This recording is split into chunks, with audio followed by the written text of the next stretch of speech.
Welcome to తొలి అడుగు programme. ఈ తొలి అడుగు ప్రోగ్రాంలో భాగంగా సెంట్రల్ కౌన్సిల్ ఆఫ్ మినిస్టర్స్ అనగా కేంద్ర మంత్రి మండలి గురించి మీకు వివరించబోతున్నాను.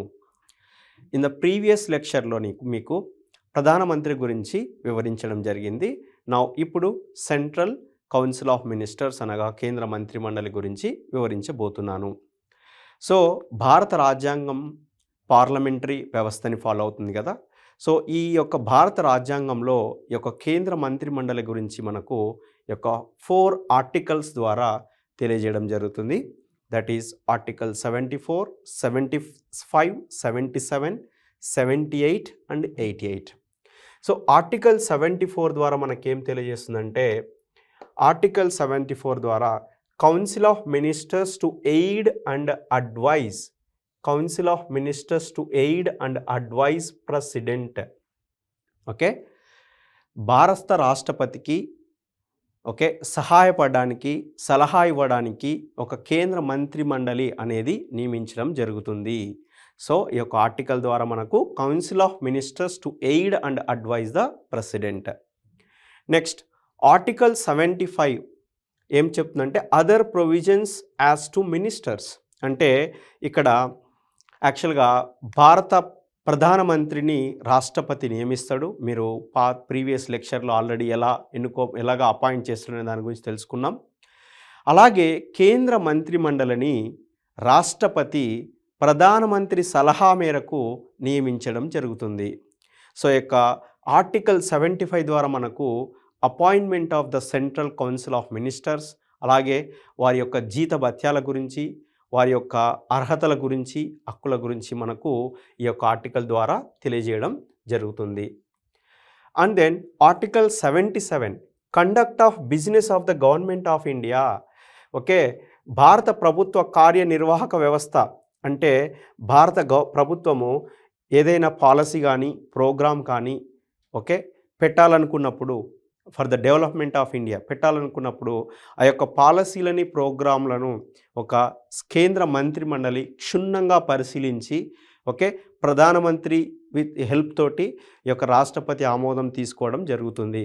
సో సింపుల్గా ఏంటంటే భారత ప్రభుత్వం స్మూత్గా రన్ అవ్వాలంటే కేంద్ర మంత్రి మండలి మరియు ప్రధానమంత్రి సలహా మేరకు రాష్ట్రపతి ఈ యొక్క ప్రోగ్రామ్స్, పాలసీని అమలు చేయడం జరుగుతుంది. అలాగే article 78 duties of prime minister. So మీకు ఆల్రెడీ ప్రీవియస్ లెక్చర్లో ప్రైమ్ మినిస్టర్ యొక్క రైట్స్ అండ్ డ్యూటీస్ గురించి వివరించడం జరిగింది. ఈ యొక్క ఆర్టికల్ 78 ద్వారా ప్రధానమంత్రి యొక్క డ్యూటీస్ ఏంటి, ప్రధానమంత్రి యాక్చువల్గా రాష్ట్రపతికి, కేంద్ర మంత్రి మండలికి సమన్వయకర్తగా ఉంటాడు, మీడియేటర్ కెన్సే. అంటే కేంద్ర మంత్రి మండలి రూపొందించిన పాలసీలను, ప్రోగ్రాంలను రాష్ట్రపతికి సమర్పించడం, సహాయపడడం, అలాగే రాష్ట్రపతి ఏదన్నా డౌట్ ఉన్నప్పుడు దాన్ని పునర్పరిశీలించమన్నప్పుడు ప్రధానమంత్రి యొక్క కేంద్ర మంత్రి మండలితో డిస్కస్ చేయడం జరుగుతుంది. అండ్ ఆర్టికల్ 88 ఏం చెప్తుందంటే rights of ministers as respects the houses. So భారత పార్లమెంటరీ వ్యవస్థలో లోక్సభ, రాజ్యసభ 2 సభలు ఉంటాయి కదా. ఈ యొక్క లోక్సభ, రాజ్యసభలో ఈ యొక్క కేంద్ర మంత్రి మండలికి ఉన్నటువంటి హక్కులేంటి అనే దాని గురించి ఈ యొక్క ఆర్టికల్ 88 ద్వారా వివరించడం జరుగుతుంది. సో భారత రాజ్యాంగంలో కేంద్ర మంత్రి మండలి గురించి ఎస్పెషల్గా ఈ ఆర్టికల్ ద్వారా మనం తెలుసుకోవచ్చు. సో వీటి గురించి మనం క్షుణ్ణంగా తెలుసుకుందాం. Now see here, nature of advice by minister from article 74. అంటే మంత్రుల యొక్క, కేంద్ర మంత్రి మండలి యొక్క స్వభావం గురించి మనం ఇక్కడ తెలుసుకుందాం. There shall be a council of ministers with the prime minister at the head to aid and advise the president.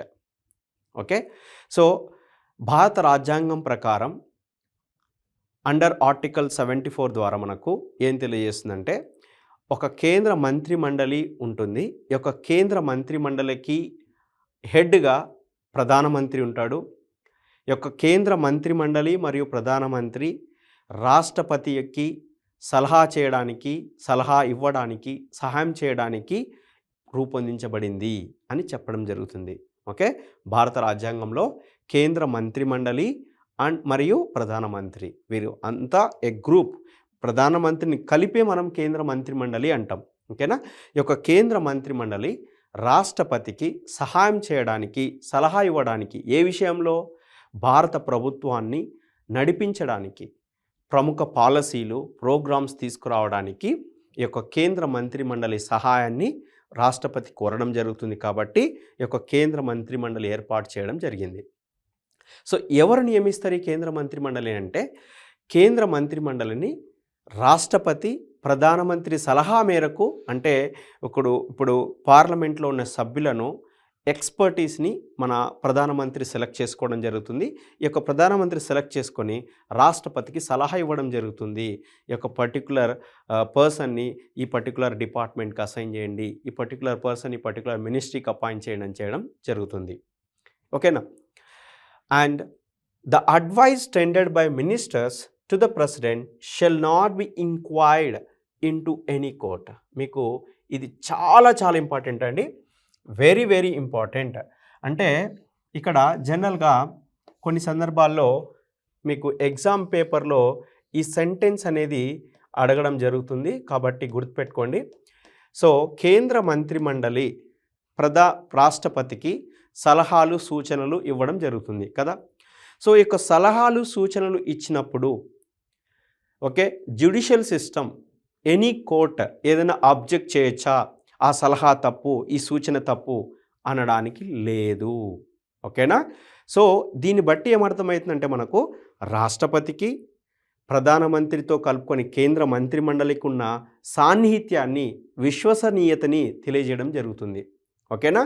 గుర్తుపెట్టుకోండి, కేంద్ర మంత్రిమండలి ఇచ్చిన సూచనలు కానీ, సలహాలు కానీ, ప్రోగ్రామ్స్ కానీ, పాలసీస్ కానీ ఏ కోర్టులో ధిక్కరణ చేయడానికి లేదు, ఏ కోర్టులో చర్చించడానికి లేదు. ఓకేనా? This is a very very important point. This is a very very important point మీకు. ఓకేనా? Now the president may require the council of ministers to reconsider such advice and the president shall act in accordance with the advice tendered after such reconsideration. So కేంద్ర మంత్రిమండలి including ప్రధానమంత్రి వాళ్ళ యొక్క సూచనలను, సలహాలను రాష్ట్రపతికి ఇవ్వడం జరుగుతుంది, ఏదైనా ప్రోగ్రామ్స్లో కానీ, పాలసీస్ ఇంప్లిమెంటేషన్లో.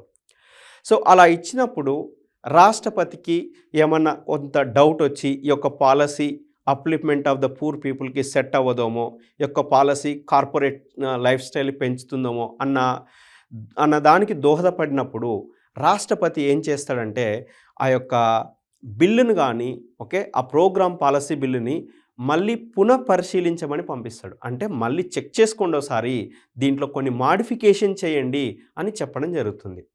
సో అలా చెప్పిన తర్వాత కేంద్ర మంత్రిమండలి ఓకే, ప్రధానమంత్రి కలిసి కూర్చొని అక్కడ మీటింగ్స్ ఉంటాయి అన్నమాట, క్యాబినెట్ మీటింగ్స్ అంటారు. సో క్యాబినెట్ మీటింగ్స్లో చర్చించుకొని ఏమన్నా మాడిఫికేషన్స్ ఉంటే మాడిఫికేషన్ చేసి, లేని ఎడల డైరెక్ట్గా రాష్ట్రపతికి ఆ యొక్క బిల్లును సమర్పించడం జరుగుతుంది. సో బిల్లును ఇచ్చిన తర్వాత రాష్ట్రపతి ఖచ్చితంగా ఆ బిల్లును ఆమోదించవలసి ఉంటుంది. ఓకేనా? రాష్ట్రపతి జస్ట్ పునఃపరిశీలించడానికంటే చెక్ చేసుకోండి అని చెప్పొచ్చు, కానీ కంప్లీట్గా ఆ బిల్లుని ల్యాప్స్ చేయడానికి లేదు. బట్ వీ కెన్ అండర్స్టాండ్ కొన్ని వీటో పవర్స్ ఉన్నాయి రాష్ట్రపతికి, వాటి గురించి కూడా తెలుసుకుందాం. ఓకేనా? ఇన్ 1971లో ఓకే, ఇన్ 1971లో ఓకే, సపోజ్ కేంద్ర మంత్రిమండలి ఇప్పుడు భారత పార్లమెంట్ అంటే లోక్సభ, రాజ్యసభ, లోక్సభ డిస్సొల్యూషన్ అయిందనుకోండి. ఓకే, సో లోక్సభ డిస్సొల్యూషన్ అయినప్పుడు ఈ యొక్క కేంద్ర మంత్రిమండలి కూడా రిజైన్ చేయాలా లేదా, కేంద్ర మంత్రిమండలి వర్క్ చేస్తుందా అన్న దాని గురించి చర్చించడం జరిగింది. సో ఇప్పుడు ఒకవేళ లోక్సభ డిస్సొల్యూషన్ అయిపోయింది అనుకోండి, ఓకే, అప్పుడు కేంద్ర మంత్రిమండలిలో ఉన్న మంత్రులందరూ కూడా రిజైన్ చేయాలా, రిజైన్ చేస్తే రాష్ట్రపతికి ఎవరు సలహా ఇస్తారనే దాని మేరకు అప్పుడు ఆర్టికల్ 74 అనేది కూడా ల్యాప్స్ అయ్యే ఛాన్సెస్ ఉన్నాయి కదా, ఎప్పుడైతే లోక్సభ డిస్సొల్యూషన్ అయినప్పుడు. సో అలాంటి సందర్భాల్లో మనకు 1971 సుప్రీంకోర్టు తీర్పు ప్రకారం ఏం చెప్పడం జరిగిందంటే, ఒకవేళ లోక్సభ రద్దు చేయబడిన కూడా గుర్తుపెట్టుకోండి. ఒకవేళ లోక్సభ రద్దు చేయబడినా కూడా కేంద్ర మంత్రి మండలి అనేది రన్ అవుతూనే ఉంటుంది. కేంద్ర మంత్రి మండలి, కేంద్ర మంత్రులు అనే వాళ్ళు వర్క్ యొక్క సిస్టమ్ను భారత ప్రభుత్వాన్ని నడిపించడం జరుగుతూ ఉంది. ఎందుకంటే కేంద్ర మంత్రి మండలి మరియు ప్రధానమంత్రి యొక్క రాష్ట్రపతికి సలహా ఇవ్వడానికి ఉంటారు. సో ఒకవేళ లోక్సభ రద్దయినప్పుడు యొక్క మంత్రులు కూడా రిజైన్ చేయాల్సి వస్తే ఏమవుతుంది? రాష్ట్రపతికి సలహా ఎవరిస్తారు? సహాయం ఎవరు చేస్తారు? కాబట్టి గుర్తుపెట్టుకోండి, లోక్సభ రద్దయినా కేంద్ర మంత్రి మండలి కంటిన్యూస్గా వర్క్ చేయడం జరుగుతుంది. రాష్ట్రపతికి సలహాని ఇవ్వడం జరుగుతూ ఉంది. సో అంటే ఆర్టికల్ 74 అనేది పర్మనెంట్. ఒకవేళ భారత కాన్స్టిట్యూషన్లో లోక్సభ రద్దయినా కేంద్ర మంత్రి మండలి కూడా రద్దు అవుతుందన్నప్పుడు ఆ యొక్క లోక్సభ రద్దయిన తర్వాత ఆర్టికల్ 74కి మీనింగే ఉండదు. So article 74 is the mandatory to run the government. ఓకేనా? ఆర్టికల్ 74 లేకపోతే అంటే కేంద్ర మంత్రి మండలి లోక్సభ రద్దయినా కూడా పని చేయకపోతే మనకు ఈ వ్యవస్థ అనేది దెబ్బతినడం జరుగుతుంది. కాబట్టి మనకు లోక్సభ రద్దయినా ఎలక్షన్స్ టైంలో మీరు తెలిసినటువంటి ఎలక్షన్స్ కంటే ముందు ఒకవేళ ఇప్పుడు లోక్సభ రద్దయింది, లేదంటే కొన్ని అనివార్య కారణాల వల్ల, ఎమర్జెన్సీ వల్ల లోక్సభ రద్దయినప్పుడు కేంద్ర మంత్రి మండలి ఆల్వేస్ హెల్ప్ చేస్తాయి. Aid and advice to the president. గుర్తుపెట్టుకోండి అది.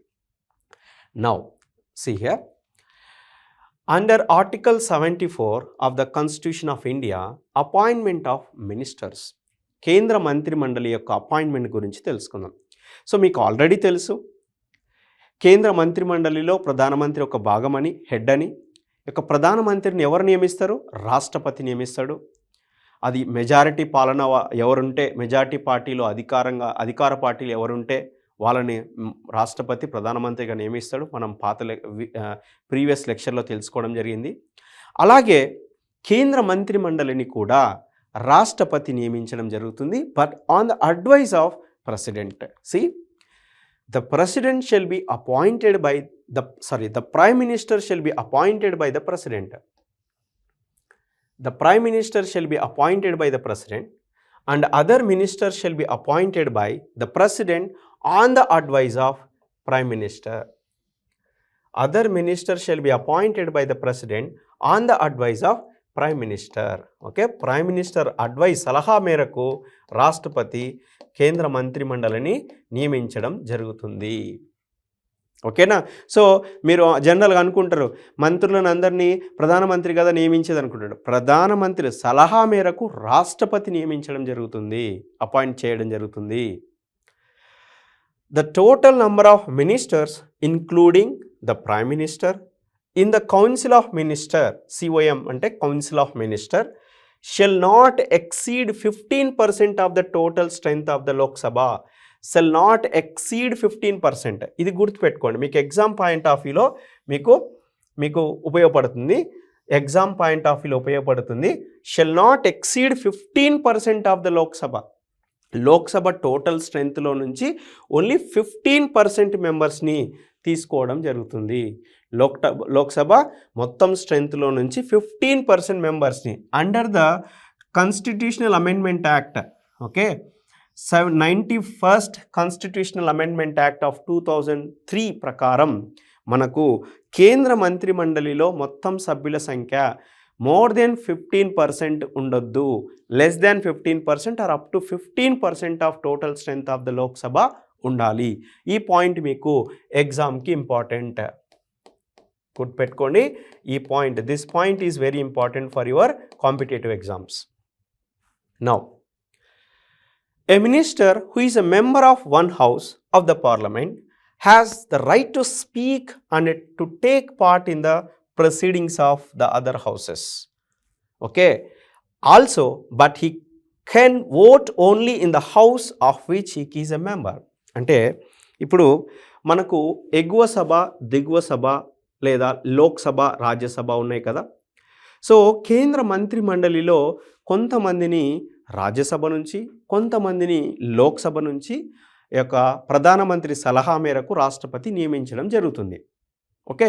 సో ఇట్స్ నాట్ కంపల్సరీ అంటే అందరు మంత్రులు లోక్సభ నుంచే రావాలి, లేదంటే అందరు మంత్రులు రాజ్యసభ నుంచి రావాలనే కండిషన్ లేదు. లోక్సభ నుంచైనా, రాజ్యసభ నుంచైనా, లేదంటే ఈ 2 సభల నుంచి మెంబర్ కాకుండా బయటి వ్యక్తిని కూడా తీసుకోవచ్చు. కానీ ఆ వ్యక్తి వితిన్ 6 మంత్స్‌లో ఎనీ వన్ ఆఫ్ ద ఈ యొక్క సభకు మెంబర్ అయి ఉండాల. ఏదర్ లోక్సభకు కానీ, రాజ్యసభకు కానీ మెంబర్ అయి ఉండాల. సో బయటి వ్యక్తిని కూడా తీసుకోవచ్చు. ఓకేనా? సో కేంద్ర మంత్రిమండలిలో ఉండే సభ్యులు లోక్సభ వాళ్ళుగా, కేంద్ర మంత్రిమండలిలో ఉన్న మంత్రులు లోక్సభ నుంచి కానీ, రాజ్యసభ నుంచి కానీ ఉంటారు కదా. సో సపోజ్ ఒక మంత్రి లోక్సభ నుంచి ఉన్నాడు అనుకుందాం. ఓకేనా? ఆ యొక్క మంత్రి రాజ్యసభలో కూడా ప్రొసీడింగ్ చేయొచ్చు. ఆ యొక్క రాజ్యసభ యొక్క సభలను కూడా అటెండ్ అవ్వచ్చు. ఆ అర్హత ఉంటుంది. ఆ హక్కు, that is a right. Okay, ఆ హక్కు ఉంటుంది. కానీ ఆ యొక్క రాజ్యసభలో ఈ యొక్క లోక్సభ మెంబర్గా ఉన్న మంత్రి ఓటేయడానికి అర్హత లేదు. That is very very very important మీకు ఎగ్జామ్లో. అంటే ఇప్పుడు లోక్సభలో ఉన్న మెంబరు మంత్రి అయితే ఆ యొక్క మంత్రి రాజ్యసభ చట్టసభలను అటెండ్ అవ్వచ్చు. ప్రొసీడింగ్స్ కానీ ఆ యొక్క ఆ పాలసీలకి మెంబర్గా ఉండడం కానీ చేయొచ్చు. కానీ అతను ఆ యొక్క రాజ్యసభలో ఓటేయడానికి ఉండదు. అలాగే ఏదైనా మంత్రి రాజ్యసభలో నుంచి ఎన్నుకోబడితే ఓకే, ఆ యొక్క మంత్రి లోక్సభలో ఓటేయరాదు. So that is very very important. See here, he can vote only in the house of which he is a member. He can vote only house of which he is a member. ఆయన ఏ హౌస్లో అయితే మెంబరో ఆ హౌస్లోనే ఓటేయాలి.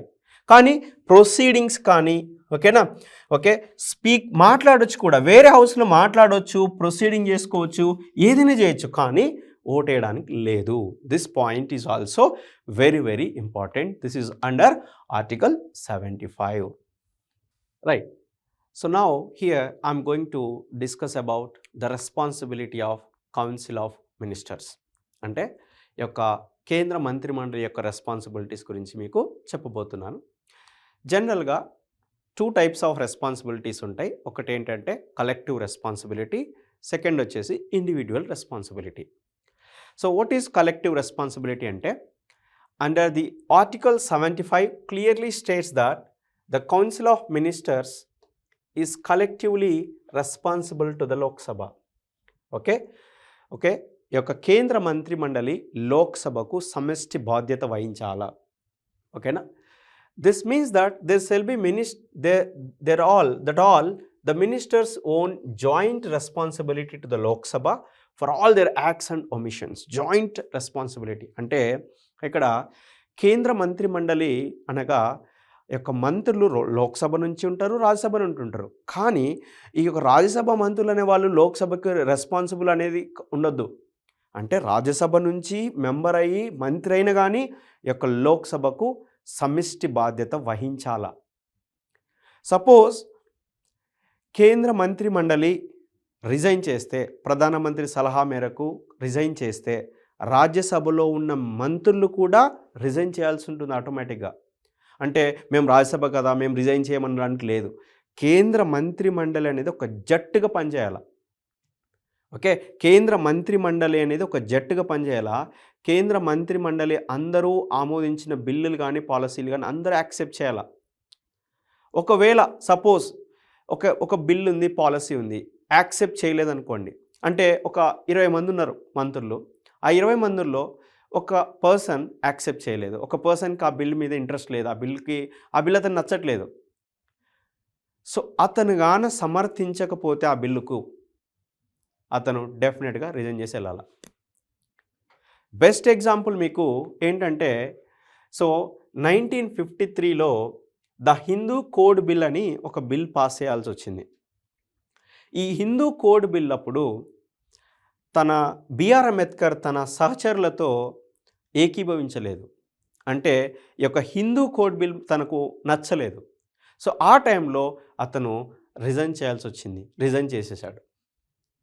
అలాగే the policy of reorganisation of states, C D Deshmukh కూడా ఈ యొక్క policy of reorganisation of స్టేట్స్కి యాక్సెప్ట్ చేయక ఇతను కూడా కేంద్ర మంత్రి మండలి నుంచి రిజైన్ చేయడం జరిగింది. సో బెస్ట్ ఎగ్జాంపుల్ అంటే ఒక్క మంత్రి గ్రూప్ ఆఫ్ అందరూ సమిష్టిగా బాధ్యత వహించాల. ఆ కేంద్ర మంత్రిమండలిలో ఒక్కరికి నచ్చకపోయినా ఆ యొక్క పాలసీ కానీ బిల్ కానీ నచ్చకపోతే సమర్థించకపోతే ఆ బిల్లును రాష్ట్రపతి దగ్గర కానీ లోక్సభలో సమర్థించకపోతే ఇంకోటి వాళ్ళు చేసే పనులు ఏవైనా సరే లోక్సభ లోపల కానీ బయట కానీ సమిష్టిగా బాధ్యత వహించాలా. ఏదైనా ఒక బిల్ పాస్ చేసినప్పుడు లోపల బయట క్యాబినెట్ మీటింగ్స్లో లోక్సభలో బయట every time they all will act as a one యూనిక్గా పనిచేయాలి. ఓకేనా. సో లోపల యాక్సెప్ట్ చేసి బయట నాకు ఇది నచ్చలేదని చెప్పడానికి లేదు.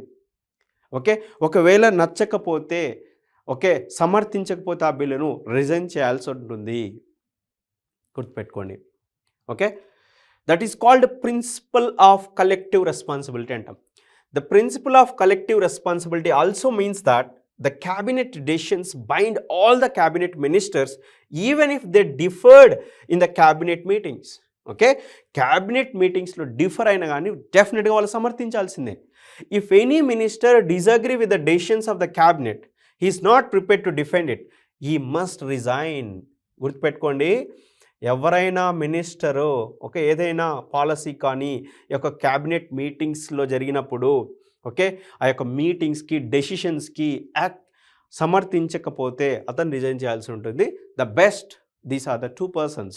Doctor B R Ambedkar resigned due to the Hindu code bill and C D Deshmukh also resign due to the policy of reorganisation of states. So భారత రాజ్యాంగంలో అండర్ ఆర్టికల్ 75 ద్వారా మనకు ఇండివిజువల్ రెస్పాన్సిబిలిటీ గురించి కూడా ఇవ్వడం జరిగింది. సో కేంద్ర మంత్రిమండలి యొక్క ఓకే ఇండివిజువల్ రెస్పాన్సిబిలిటీ ఏంటో చూద్దాం. Article 75 also contains the principle of individual responsibility states that the minister hold office during the pleasure of the president. Okay, the minister hold the office during the pleasure of the president, which means that the president can remove a minister even at the time when the council of ministers enjoy the confidence of the Lok Sabha. అంటే ఇక్కడ meaning ఏంటంటే ఇక్కడ so కేంద్ర మంత్రి మండలి ఉంటుంది కదా, ఈ యొక్క కేంద్ర మంత్రి మండలి ఈ యొక్క లోక్సభలో బేస్డ్ ఆన్ విశ్వాసాన్ని అంటే కాన్ఫిడెన్స్ని బట్టి ఎప్పుడైతే లోక్సభలో వాళ్ళకు మెజారిటీ ఉంటుందో కాన్ఫిడెన్స్ విశ్వాసం అనేది ఉంటుందో అప్పుడే వాళ్ళు కేంద్ర మంత్రి మండలిగా వర్క్ చేయడం జరుగుతుంది. సో ఈ యొక్క కేంద్ర మంత్రి మండలిలో సపోజ్ ఏ పర్సన్ ఒక మినిస్టర్ ఆయన యొక్క పర్ఫార్మెన్స్ కానీ ఈ యొక్క వర్క్ కల్చర్ బాగాలేదనుకోండి, ఆ మినిస్టర్ని రాష్ట్రపతి తీసేసే అధికారం ఉంది. అంటే రాష్ట్రపతి స్వయంగా తీసేయడు కానీ రాష్ట్రపతి ప్రధానమంత్రి సలహా మేరకు ఆ యొక్క మంత్రిని రిమూవ్ చేయడం జరుగుతుంది. అంటే వేరే మంత్రులు అంటే వేరే క్యాబినెట్ మినిస్టర్స్ అందరూ ఆ యొక్క హోదాని ఎంజాయ్ చేస్తున్నారు. బట్ ఈ యొక్క పర్సన్ బికాస్ ఆఫ్ పర్ఫార్మెన్స్ బాగాలేకపోవడం వల్ల ఆయన యొక్క పాలసీలు ఇంప్లిమెంటేషన్ సరిగ్గా లేకపోవడం వల్ల సో పర్ఫార్మెన్స్ సరిగ్గా లేనప్పుడు అతన్ని రిమూవ్ చేసే అధికారము రాష్ట్రపతికి ఉంటుంది. సో మనకు దీన్ని బట్టి ఏమర్థమవుతుందంటే ప్రధానమంత్రి యొక్క కేంద్ర మంత్రి మండలికి కేంద్ర బిందువు. సో ప్రధానమంత్రికి ఏదైనా minister cabinet minister work culture నచ్చకపోతే ప్రధానమంత్రి డైరెక్ట్గా రాష్ట్రపతి సలహా ఇవ్వచ్చు, ఈ యొక్క మినిస్టర్ని తీసేయండి రిమూవ్ చేయండి అని అన్నట్టుగా. ఓకేనా. సో గుర్తుపెట్టుకోండి, సో ఈ యొక్క లోక్సభలో కేంద్ర మంత్రి మండలికి విశ్వాసం ఉన్నప్పటికీ కేంద్ర మంత్రి మండలిలో ఉన్న మంత్రులను ఎవరినైనా రిమూవ్ చేసే అధికారం మనకు రాష్ట్రపతి ద్వారా ప్రధానమంత్రి సలహా మేరకు రాష్ట్రపతి ద్వారా భారత రాజ్యాంగంలో కల్పించడం జరిగింది. ఓకేనా. So however the president removes a minister only on the advice of the prime minister. ఓకేనా, ప్రైమ్ మినిస్టర్ అడ్వైస్ మేరకే మనకు రాష్ట్రపతి ఆ యొక్క క్యాబినెట్ మినిస్టర్ని తీసేయడం జరుగుతుంది. ఓకేనా, గుర్తుందా. సో కేంద్ర మంత్రి మండలికి లోక్సభలో విశ్వాసం ఉన్నప్పటికీ మనం ఏదైనా మినిస్టర్ని ప్రధానమంత్రి సలహా మేరకు రాష్ట్రపతి తీసేసే అధికారం ఉంటుంది. This is called individual responsibility. Okay, collective responsibility, individual responsibility. Collective responsibility అంటే లోక్సభలో విశ్వాసాన్ని కోల్పోతే కేంద్ర మంత్రులందరూ రిజైన్ చేయాల్సి ఉంటుంది. ఓకే.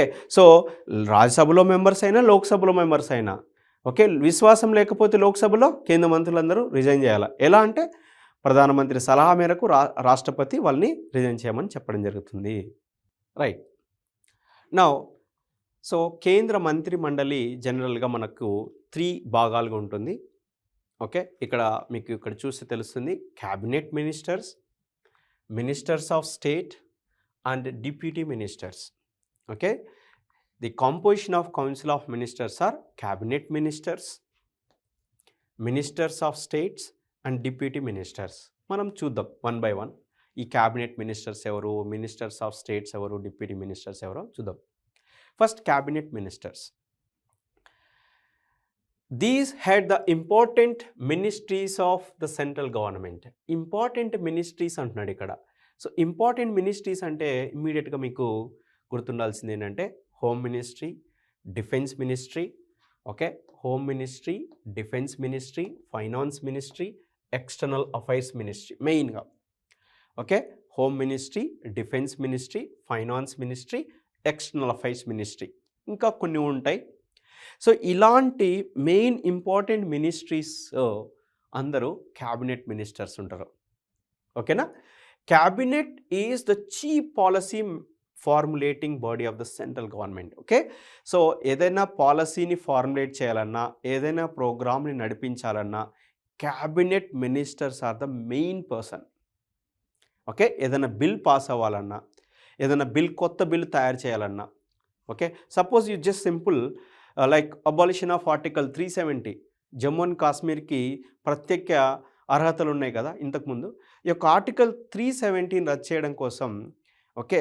సో ఫస్ట్ ఫార్ములేట్ చేయాలి ఆ పాలసీని, ఎలా తీసుకురావాలి ఆ బిల్లుని. ఓకే. మనకు గొడవలు ఏం రాకుండా, పాకిస్తాన్స్తో మనకు యుద్ధాలు ఏం రాకుండా ప్రాపర్ ప్లానింగ్తో తీసుకురావాలన్నప్పుడు మనకు ఈ యొక్క మినిస్ట్రీస్ అనే ప్లాన్ చేయాలి. సో అందుకే ఈ యొక్క క్యాబినెట్ మినిస్టర్స్ అనే వాళ్ళని most like powerful person in the Lok Sabha వాళ్ళని తీసుకోవడం జరుగుతుంది. సపోజ్ నిర్మలా సీతారామన్ కానీ, లేదంటే ఎక్స్టర్నల్ అఫైర్స్ మినిస్టర్ జయశంకర్. ఆయన ఎలా అంటే జయశంకర్ గారు is a tactful person. He can deal any matter. ఇంటర్నేషనల్గా ఏ మ్యాటర్ అయినా డీల్ చేయ కెపాసిటీ ఉంది ఆయనకి. సో అందుకని ఆయనను సెలెక్ట్ చేసుకోవడం జరిగింది.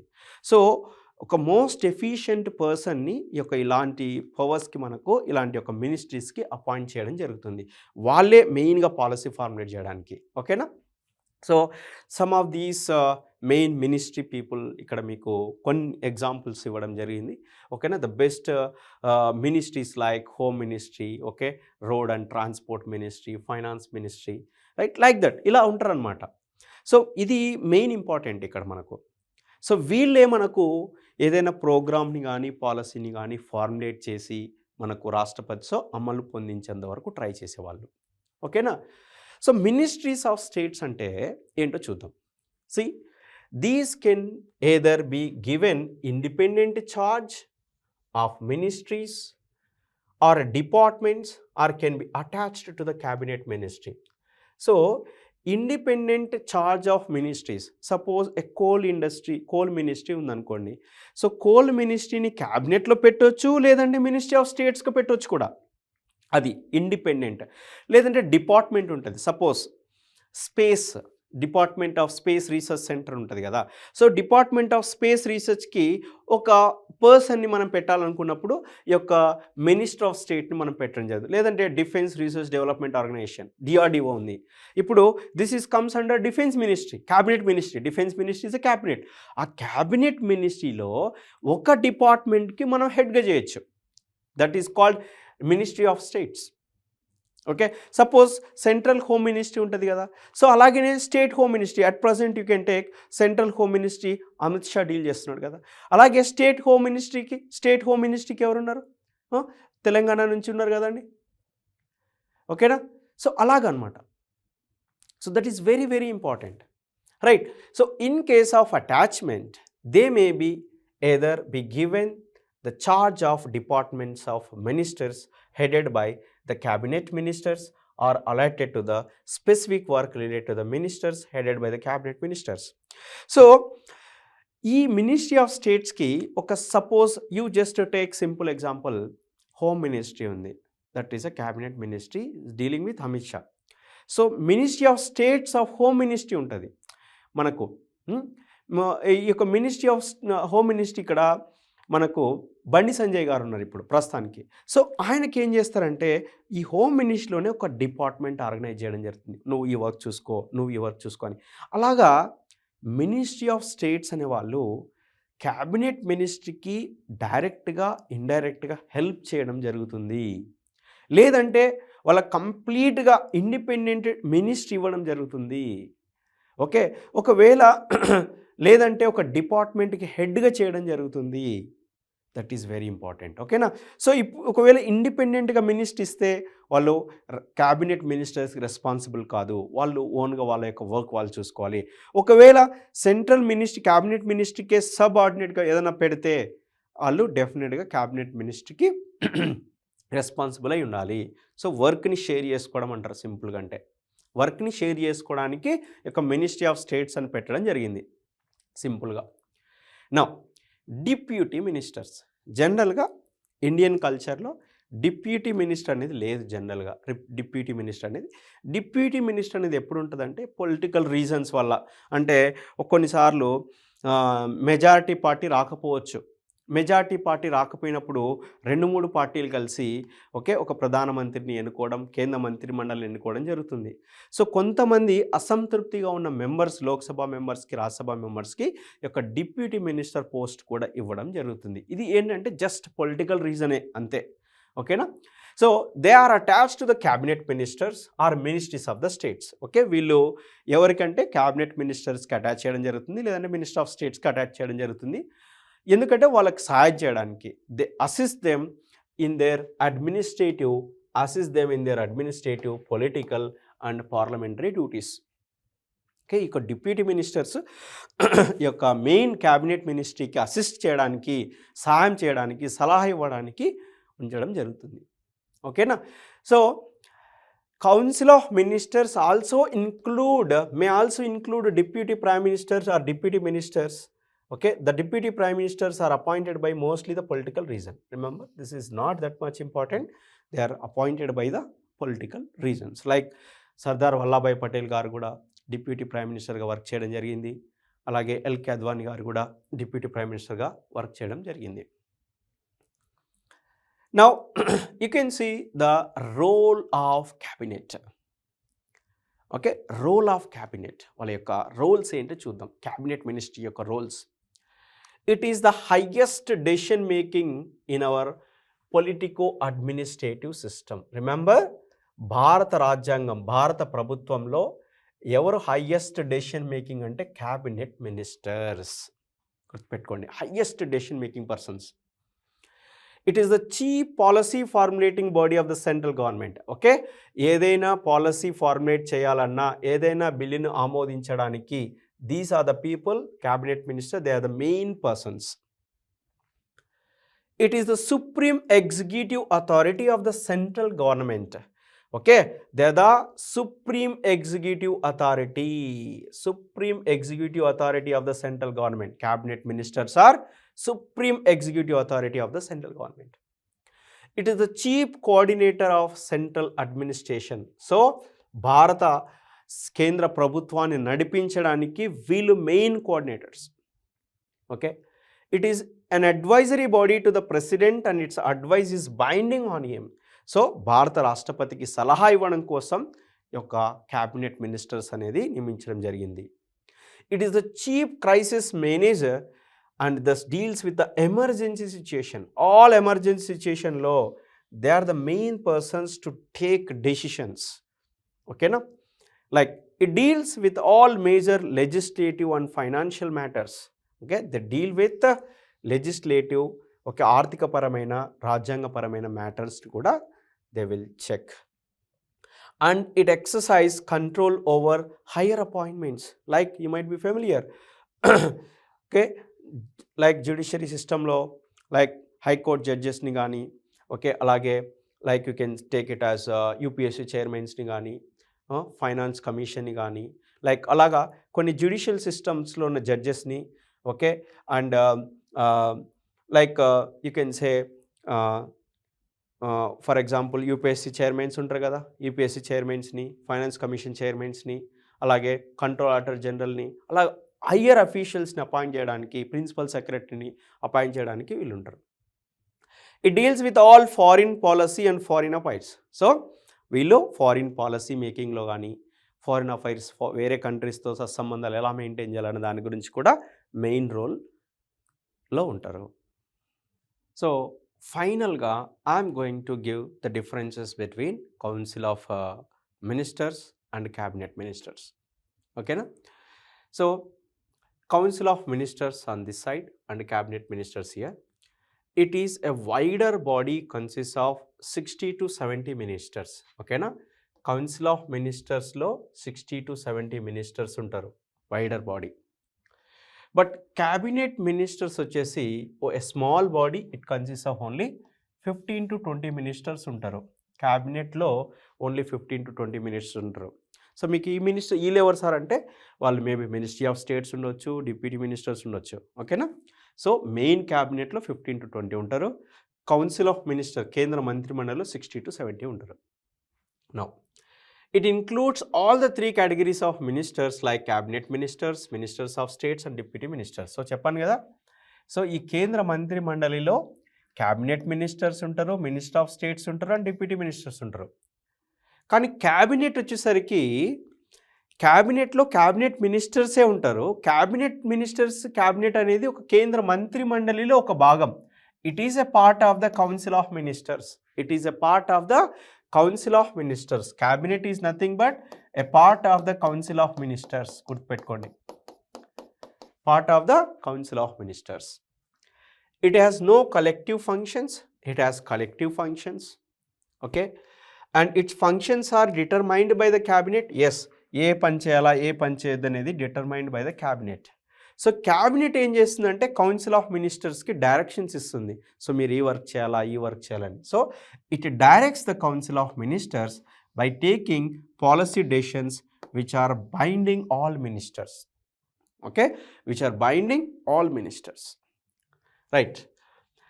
Implement the decisions taken by the cabinet. So the council of ministers will implement the decisions taken by the cabinet. Alage cabinet will supervise the implementation of its decisions by the council of ministers. And it is a constitutional body deal by the article 74 and 75 of the constitution. This point is very, very important. So remember, council of ministers, remember కేంద్ర మంత్రి మండలి భారత రాజ్యాంగంలో పొందుపరచడం జరిగింది. Article 74, 75 ద్వారా మనకు కేంద్ర మంత్రి మండలి గురించి తెలియజేయడం జరుగుతుంది. కానీ ఈ యొక్క క్యాబినెట్ అనేది యాక్చువల్గా 44th కాన్స్టిట్యూషనల్ అమెండ్మెంట్ 1978లో ఇంప్లిమెంట్ చేయడం జరిగింది. ఓకే, ఒరిజినల్ భారత రాజ్యాంగంలో ఈ యొక్క క్యాబినెట్ అనే వర్డ్ లేదు. ఒరిజినల్ భారత రాజ్యాంగంలో ఈ యొక్క క్యాబినెట్ లేదు, కేంద్ర మంత్రి మండలి ఉంది 74, 75 ఆర్టికల్ ప్రకారం. సో ఈ యొక్క క్యాబినెట్ ఎప్పుడు వచ్చిందంటే మనకు article 352 of the constitutional amendment act of 44th constitutional అమెండ్మెంట్లో ఈ యొక్క ఆర్టికల్ 352 ద్వారా మనకు ఈ యొక్క క్యాబినెట్ గురించి తెలియజేయడం జరుగుతుంది. అంటే ఒరిజినల్ కాన్స్టిట్యూషన్ ఆఫ్ ఇండియాలో ఈ యొక్క క్యాబినెట్ అనేది లేదు. ఈ యొక్క క్యాబినెట్ వ్యవస్థ అనేది ఎప్పుడు వచ్చిందంటే 1978 44th కాన్స్టిట్యూషనల్ అమెండ్మెంట్ యాక్ట్ ద్వారా మనకు ఆర్టికల్ 352 ద్వారా తెలియజేయడం జరుగుతుంది. Very very very important. జనరల్గా మనకు ఆబ్జెక్టివ్ టైప్లో కొన్నిసార్లు క్వశ్చన్స్ అడిగినప్పుడు ఈ క్యాబినెట్ మనకు ఫస్ట్ నుంచి ఉందేమో అని అనుకుంటాం, బట్ నాట్ దేర్. ఓకేనా, ఓన్లీ కేంద్ర మంత్రి మండలి అనేది ఉంది, క్యాబినెట్ లేదు.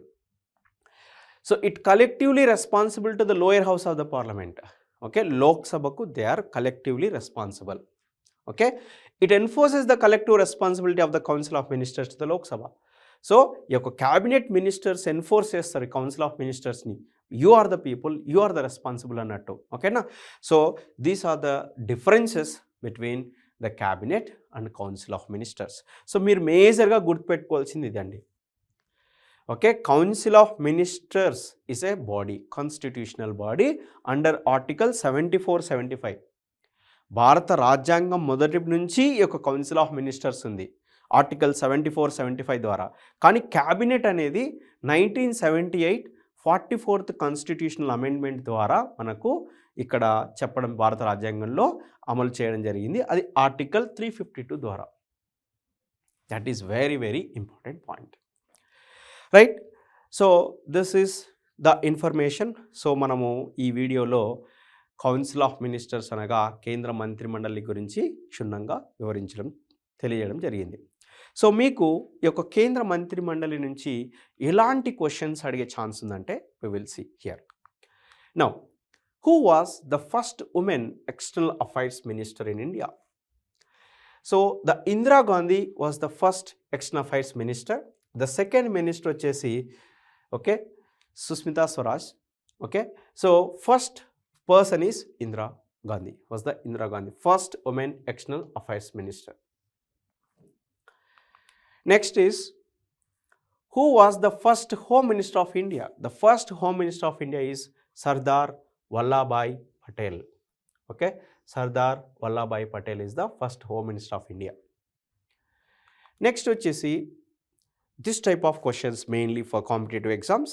They'll ask you this type of questions like group 3, group 4 exams.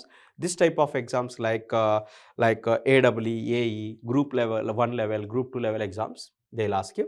Now see here, how many ministers can be included in the Council of Ministers of the Union?